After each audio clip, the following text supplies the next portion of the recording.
Welcome one and all to day 1 of the 30 Days of Gilmore challenge. Day 1 is bringing with it my favorite female.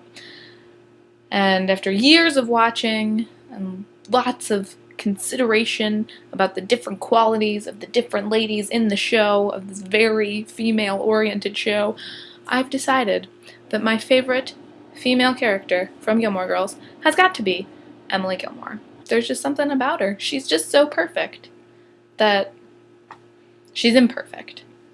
While Emily is very manipulative and just kind of generally mean sometimes, and basically the waspy version of Mrs. Kim, she has best intentions in mind with everything she does. When she is reacting to a situation, it is usually in a way that she thinks she would want someone to react for her if she were the person in that situation. For example, when Lorelai doesn't get married and runs away, Emily is very distraught by this, because in her mind, if she were Lorelai, she would want somebody to be married to her. She would want to follow the direct order of things and, just have her life play out the way it's supposed to play out, as opposed to the way that maybe she would want it to play out. Although she is a child of the 50s, right? We would assume.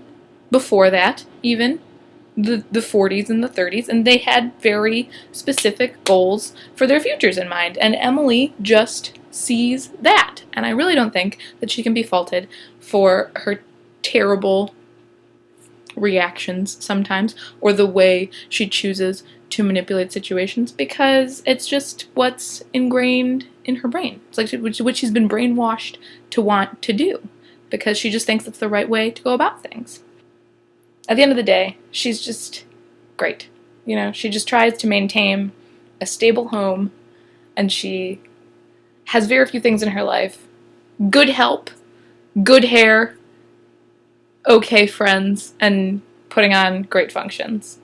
Which is something that I definitely think that we see trickle down into everyone else. Like her desire for perfection in her hired help is definitely something that we see in Lorelai, and her desperate need for organized functions and for lists and just knowing what's coming next, as Richard says in the Bracebridge dinner, is something we see in Rory. And she just masks her pain so well until she doesn't, and she just completely loses her shit, and she just wears a robe and smokes and giggles and drinks, and she's so dynamic as a character, and I love her for it.